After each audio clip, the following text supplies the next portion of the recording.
चलिए आगे बढ़ते हैं और इलेक्ट्रिक फील्ड की कुछ और एप्लीकेशंस करते हैं। Some applications of electric field.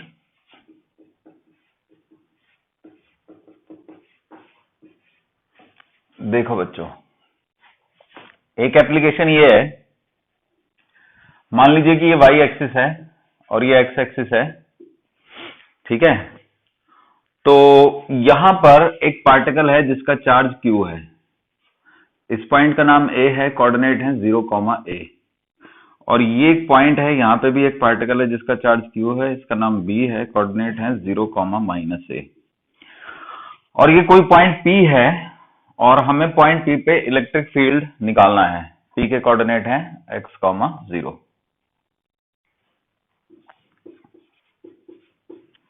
Okay, तो मैं P को ज्वाइन करता हूं A से, तो ये हो गया PA। फिर मैं P को B से ज्वाइन करता हूं, तो ये हो गया PB। तो PA की जो लंबाई हो गई वो हो गई A² + x² का अंडर रूट। ऐसे ही PB की जो लंबाई हो गई वो हो गई A² + x² का अंडर रूट। तो PA और PB दोनों की लेंथ सेम हो गई, ठीक है जी। तो अब देखो आगे का सीन ये है कि अगर मैं इसके कारण इलेक्ट्रिक फील्ड देखूंगा तो मान लो E आएगा, इसके कारण इलेक्ट्रिक फील्ड वो भी E ही आना चाहिए, लॉजिकली बिल्कुल आएगा। तो इसको मैं आगे बढ़ा देता हूं। अब इस एंगल को मैं थीटा मान लेता हूं, ये भी थीटा हो गया, ये भी थीटा हो गया, ये भी थीटा हो गया। तो इलेक्ट्रिक फील्ड के दो कंपोनेंट हो गए। एक इलेक्ट्रिक फील्ड का कंपोनेंट एक्स एक्सिस से थीटा एंगल पे है, दूसरा भी एक्स एक्सिस से थीटा एंगल पे है। तो एक लेकिन एक्स एक्सिस से नीचे, एक ऊपर है। तो पहले हम ई की वैल्यू निकाल लेते हैं। तो ई की वैल्यू आई बच्चों k इंटू क्यू अपॉन में A² + x² के अंडर रूट का स्क्वायर। मतलब आप अंडर रूट मत लगाओ, बस डिस्टेंस जो है वो रूट में है, तो डिस्टेंस का स्क्वायर रूट में नहीं होगा।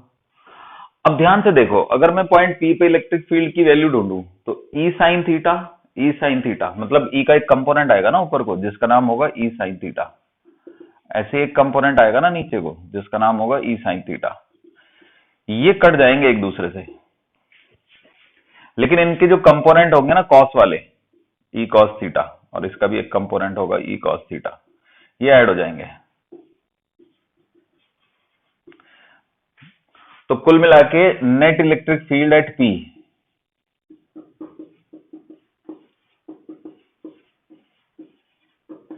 जिसको मैं EP कह सकता हूं, उसकी वैल्यू हो जाएगी 2E cos थीटा। इसको O लिख लेते हैं। तो अब देखो EP की वैल्यू हो गई 2 इंटू में K इंटू में Q अपॉन में A² + x² cos थीटा। अब ये डिस्टेंस O से लेके P तक की x है, तो x बाई दिस हाइपोटेन्यूज, तो x by root under x² + A² काट, ठीक है। तो अब देखो यहाँ पे A² + x² का रूट है, मतलब आधी पावर है, यहाँ पे एक पावर है, तो आधी और एक डेढ़, यानी 3/2 पावर हो जाएगी। तो EP की वैल्यू आ जाएगी बच्चों 2kqx बाई A² + x² की पावर 3/2, ये आ गई वैल्यू। तो वैसे तो बहुत आसानी से हो गया, बट अब हमें इसमें देखना है कि इसका वेरिएशन कैसा है, मतलब इसका ग्राफ वगैरह कैसा बनेगा। तो अब देखो स्पेशल केस लेते हैं। केस 1, मान लो x जो है वो बहुत ही बड़ा है A से, तो जो A² + x² है ना बच्चों, उसको हम नियरली इक्वल टू x² लिख लेंगे। तो x² की पावर 3/2, x² की पावर 3/2 x³ बन जाएगा। तो जो EP बन जाएगा वो बन जाएगा 2kqx बाई x³। ये नियरली इक्वल का सिंबल लगा दो आप। अब देखो x³ बाई x, तो एक x कट गया, तो EP की वैल्यू आ गई जी 2kq by x²। This is the value of EP। सही है। एक केस और लेते हैं, केस 2। मान लो x जो है वो बहुत बहुत छोटा है a से, तो x square plus a square की value nearly equal to a square हो जाएगी। क्योंकि x बहुत ही छोटा है तो x का स्क्वायर और छोटा हो जाएगा, तो एक बहुत छोटा नंबर एक बड़े नंबर में जोड़ेंगे तो कुछ फर्क नहीं पड़ेगा। तो अब देखो, तो अब ईपी का फॉर्मूला बनेगा आपका 2k/q इंटू एक्स अपॉन में ए स्क्वायर की पावर 3/2, तो ए स्क्वायर की पावर 3/2 ए क्यूब बन जाएगा। तो ये ईपी जो है वो प्रोपोर्शनल आ गया एक्स के। सही है। अब आगे बढ़ते, देखिए मान लीजिए कि हम किसी भी इलेक्ट्रिक फील्ड ईपी वेक्टर को ऐसे लिखेंगे, ई एक्स आई कैप प्लस ई वाई जे कैप प्लस ई जेड के कैप, ऐसे ही तो लिखेंगे। तो अब आप यहां पे देखो कि y कंपोनेंट ये था, ये दोनों y component equal and opposite थे, कैंसिल हो गए। ये x कंपोनेंट थे, ये दोनों ऐड हो गए। तो देखा जाए तो ये जो ईपी है ये सिर्फ x एक्सिस के अलॉन्ग ही तो है, तो यही EX है, मतलब x एक्सिस ही है, इसमें y कंपोनेंट है ही नहीं, z कंपोनेंट भी नहीं है। तो अब हम ईपी की जगह पे EX लिख सकते हैं, मतलब the electric field has only x component, और वो हो गया 2k/q x by A square plus x square की पावर 3/2। ये हो गया। मतलब यहाँ पे जो इलेक्ट्रिक फील्ड है उसमें जिस तरीके से चार्जेस रखे हुए हैं उसमें केवल एक्स कंपोनेंट ऑफ फील्ड आ रहा है, वाई कंपोनेंट है ही नहीं। तो अब मान लीजिए कि क्वेश्चन ये आता है कि हमें EX वर्सेस एक्स ग्राफ बनाना है। So we have to draw EX versus x graph. तो देखो कैसे करेंगे, तो ये आप नोट कर लो, ये अलग है। EX वर्सेस एक्स ग्राफ बनाना है, ठीक है। चलिए मिटाता हूं।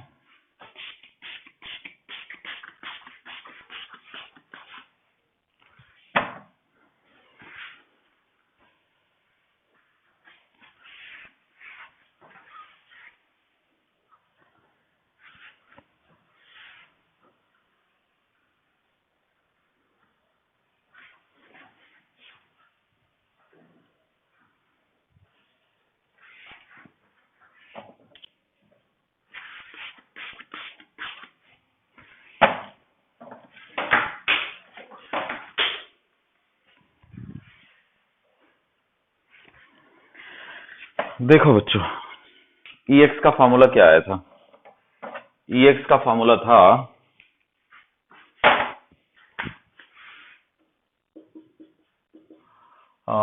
2k/q x by x square plus a square की पावर 3/2।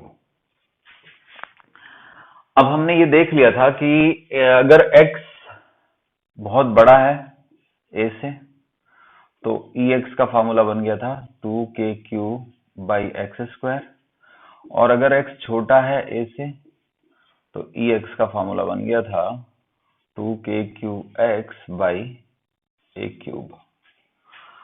अब मान लो मैं इसमें x को इन्फिनिटी पुट कर दूं तो EX 0 आ जाएगा, मैं इसमें x को 0 पुट कर दूं तो भी EX 0 आ जाएगा, यानी x इज इक्वल टू 0 पे भी x इलेक्ट्रिक EX 0 है और x is equal to infinity पे भी 0 है। तो कोई ना कोई पॉइंट तो ऐसा होगा जहां पे वो मैक्सिमम होगा, तो उसको निकालने के लिए हमें इसको डिफरेंशिएट करना पड़ेगा। तो DEX बाई DX वो क्या आएगा देखो, तो 2k/q तो एज इट इज रहेगा, और फिर यहाँ पे हम लगाएंगे क्वोशंट रूल। तो क्वोशंट रूल ये कहता है कि x square plus a square का क्यूब, मतलब डिनोमिनेटर का स्क्वायर, और फिर a square plus x square की power 3/2 as it is, denominator as it is, numerator में एक्स बचा हुआ है तो एक्स का डेरिवेटिव जो कि 1 हो जाएगा, माइनस डिनोमिनेटर का डेरिवेटिव, तो वो आएगा 3/2 इंटू ए स्क्वायर प्लस एक्स स्क्वायर की पावर 1/2 इंटू जो अंदर है उसका डेरिवेटिव 2x, और जो न्यूमरेटर था वो एज इट इज यानी x। तो ध्यान दीजिएगा ये भी x है, ये भी x है, तो x x x स्क्वायर हो गया, ये 2 है, ये 2 है, ये कट गए। अब देखो DEX बाई DX 2k/q, यहाँ पे ए स्क्वायर प्लस एक्स स्क्वायर की पावर 3/2 है, यहाँ पे ए स्क्वायर प्लस एक्स स्क्वायर की पावर हाफ है, तो क्यों ना मैं हाफ पावर कॉमन ले लूं, यानी ए स्क्वायर प्लस एक्स स्क्वायर की पावर हाफ कॉमन ले लूं। तो अगर हाफ पावर कॉमन जाएगी तो यहाँ पे एक पावर बचेगी, तो एक पावर बची मतलब ए स्क्वायर प्लस एक्स स्क्वायर बचा। अब ये हाफ पावर तो कॉमन ही आ गई, 3 भी बचा है, एक्स भी बचा है, एक्स भी बचा है, एक्स और एक्स एक्स स्क्वायर हो गए, तो -3x² divided by A square plus x square की पावर 3/2, 333 सॉरी। अब 3 पावर ये है और हाफ पावर ये है, तो हम थोड़ा सा टाइम बचा सकते हैं अपना, इसको हटा देते हैं और यहाँ पे पावर लिख देते हैं 5/2, मतलब आधी पावर ऊपर थी, 3 नीचे थी, तो नीचे 2.5 बची। अब देखो ये एक्स स्क्वायर प्लस का है, ये 3x स्क्वायर माइनस का है, तो dx/dx बच गया 2k³ into A square minus 2x square divided by A square plus x square की पावर 5/2, ये बच गया। अब जैसे कि हमारा रूल होता है कि जब भी किसी फंक्शन का डेरिवेटिव 0 होगा तो वो फंक्शन मैक्सिमम या मिनिमम पे होगा, तो पुटिंग dEx/dx इक्वल्स टू 0। देखो मैं समझा देता हूं आपको, जैसे मान लो ये Ex है, ये Ex है और ये आपका x है और ग्राफ यूं है, तो यहां पे क्या होगा ना, यहाँ पे स्लोप 0 होगा, यानी इस पॉइंट पे dEx/dx 0 है, समझ रहे हैं आप। यहाँ पे मान लो ऐसे करते हैं, यहाँ पे dEx/dx जो है वो पॉजिटिव है, क्योंकि ये इंक्रीजिंग फंक्शन है ना, स्लोप ही तो है ये dEx/dx, और यहाँ पे dEx/dx नेगेटिव है, तो यहाँ पे स्लोप पॉजिटिव है, तो ये मतलब dEx/dx पॉजिटिव है, यहाँ पे नेगेटिव है, स्लोप नेगेटिव है, और पीक पे जो है ना स्लोप 0 है, तो वो 0 है। ऐसा ही फिर ऐसे भी हो सकता है, यहाँ पे dEx/dx आपको 0 मिलेगा, यहाँ पॉजिटिव मिलेगा, dEx/dx is positive here and here dEx/dx is negative। ये हो गई बात, ठीक है। तो कुल मिला के अब ये मैं हटा देता हूं,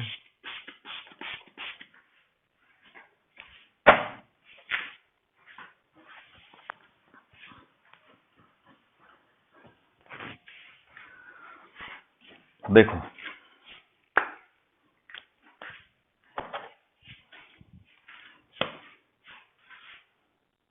अब जैसे ही हमने dEx/dx को 0 डाला तो हमें मिलेगा ये वाली चीज 0, तो हमें मिलेगा a square minus x square is equal to 2x² is equal to 0।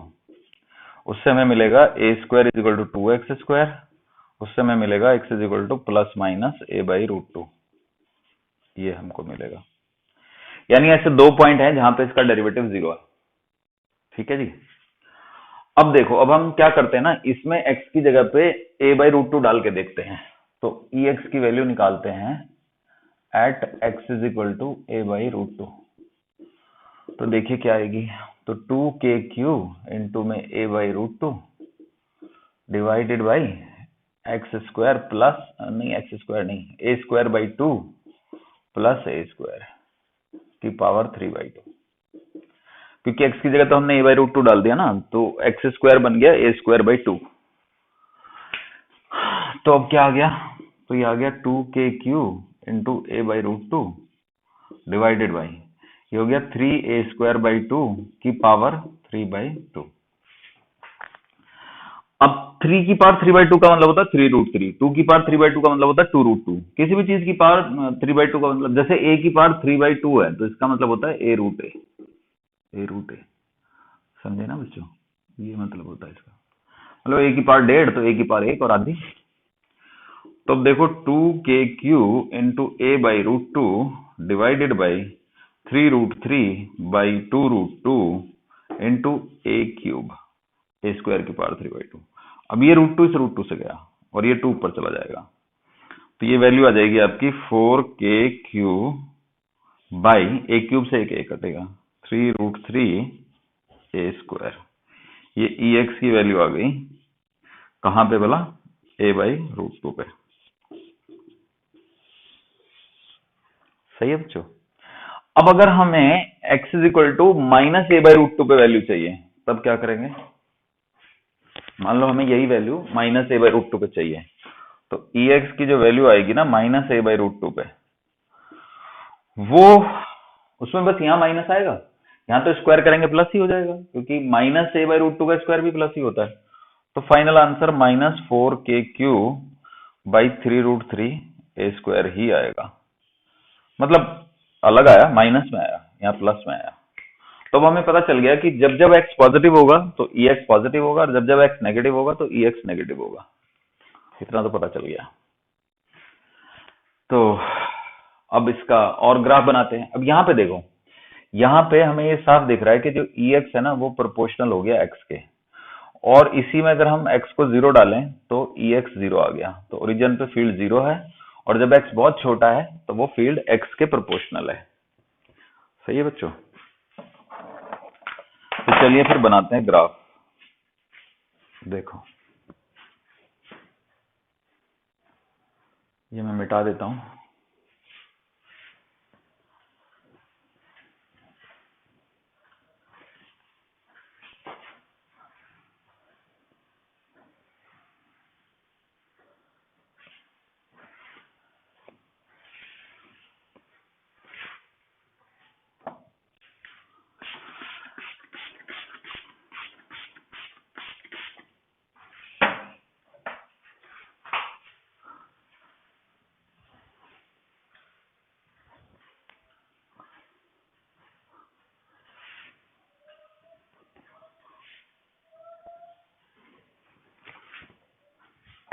देखो जी, ग्राफ कैसा बनेगा।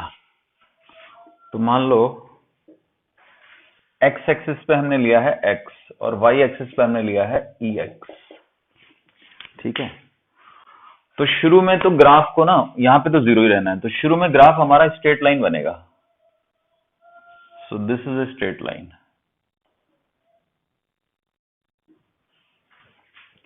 ठीक है, इतना ग्राफ स्ट्रेट लाइन है। इसके बाद ग्राफ कर्व बनेगा। तो let me change the colour, अलग है, कोई जरूरत नहीं है। Now the graph is curve, and here also.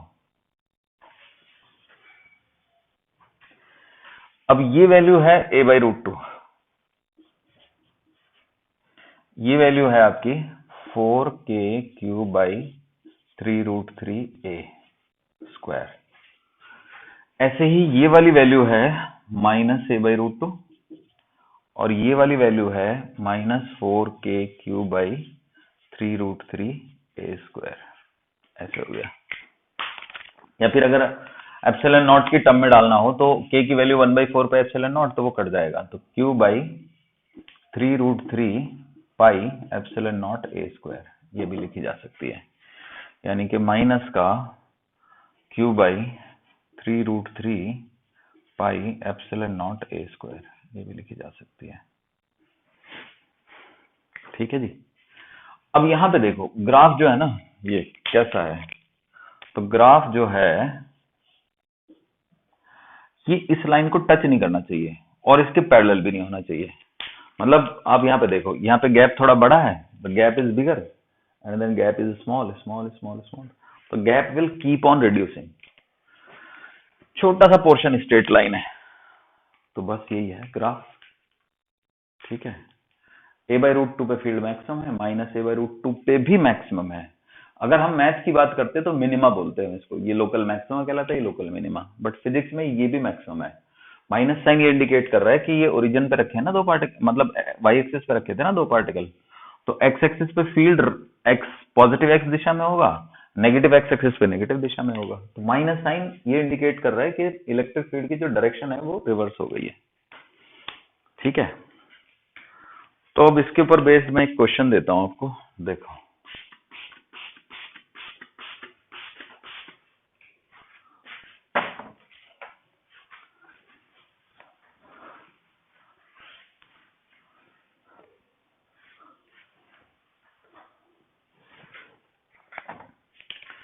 Question क्या है। क्वेश्चन ये है, क्वेश्चन खत्म हो गई है।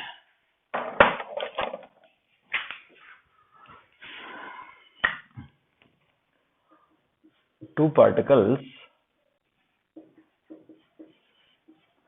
each having charge q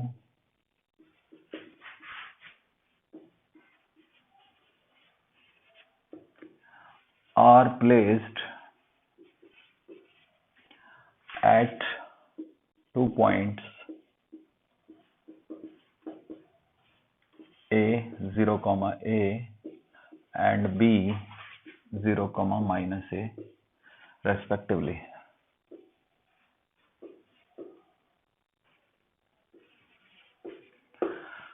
ठीक है. A particle having charge -q0 is released, minus मतलब नेगेटिवली चार्ज पार्टिकल है, is released from 2A, 0.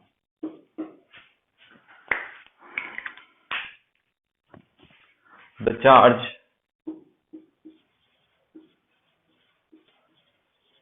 minus q0 will, पहला ऑप्शन है मूव टू ओरिजिन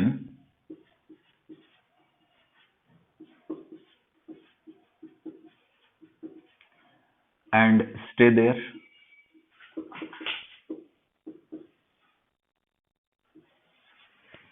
दूसरा ऑप्शन है मूव टू इंफिनिटी, मूव है ये, मूव टू इंफिनिटी, तीसरा ऑप्शन है execute SHM along x-axis about origin, execute SHM along x-axis about origin.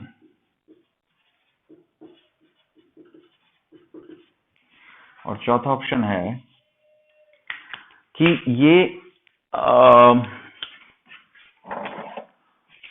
X axis के along oscillation करेगा बट वो एसएचएम नहीं होगा. Execute oscillation along x-axis about origin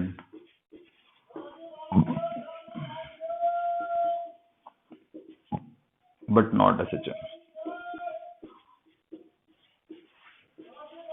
ये हो गया. तो क्वेश्चन समझ लें क्या है. क्वेश्चन यहां पे बना देता हूं छोटा सा. ये मान लो हो गया आपका 0, A, यहाँ पे Q चार्ज है, ये Q चार्ज है 0, -A पे, और ये एक पार्टिकल है जिसका चार्ज -q0 है. ये 2A, 0 से रिलीज हो गया.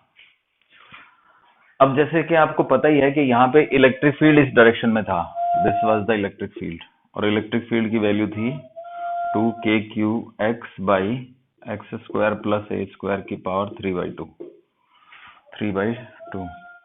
तो अब इस पे एक फोर्स लगेगा, ये पावर है 3/2, छोटा सा बना देता हूं. तो जो फोर्स हो गया वो हो गया -q0 इंटू ई, यानी जो फोर्स हो गया उसका फॉर्मूला हो गया -2kq0 x by a square plus x square की पावर 3/2. अब सवाल ये उठता है कि क्या हम इसमें a square plus x square में x स्क्वायर को इग्नोर कर सकते हैं? नहीं कर सकते. मान लो पार्टिकल यहां पे आ गया p x, 0, तो x 2a से थोड़ा सा ही छोटा है, तो पर क्या वो a स्क्वायर के कंपैरिजन में नेग्लिजिबल है? The answer is no. तो कुल मिला के ये वाली टर्म को हम इग्नोर नहीं मार सकते, तो f x के डायरेक्टली प्रोपोर्शनल नहीं हुआ, तो इसका मतलब आंसर हो गया फोर्थ. पार्टिकल आएगा तो ओरिजिन की तरफ, पर ओरिजिन पे आ रहा है लेकिन फोर्स के डायरेक्टली प्रोपोर्शनल नहीं है ना डिस्प्लेसमेंट, तो ये एसएचएम नहीं है. अच्छा, जैसे move to origin and stay there, तो ये तो ऑप्शन आउटराइट रॉन्ग हो गया, क्योंकि जब वो ओरिजिन की तरफ आएगा तो ओरिजिन पे आके उसके पास कुछ वेलोसिटी होगी, तो रुकेगा कैसे? तो ओवरशूट कर जाएगा. अब मूव टू इंफिनिटी, अगर यही प्लस q0 होता तो वो इंफिनिटी की तरफ चला जाता, वो ठीक था. फिर एग्जीक्यूट एसएचएम, ये रॉन्ग हो गया. आई होप आपको समझ में आ गया. अब लेकिन अगर इस क्वेश्चन को मैं थोड़ा सा बदल दूं और वो क्या बदल दूं, कैसे बदल दूं? A particle having charge minus Q not is release from origin या इज प्लेस्ड एट ओरिजिन, ऐसे कर दूं मैं इसको, is placed at origin and slightly displaced along x-axis, then the charge q naught will। अब क्या ऑप्शन होता? तो अब देखो क्वेश्चन बदल दिया गया है। क्वेश्चन ये है कि जो ये पार्टिकल माइनस क्यू नॉट का है इसको ओरिजिन पे रख दिया,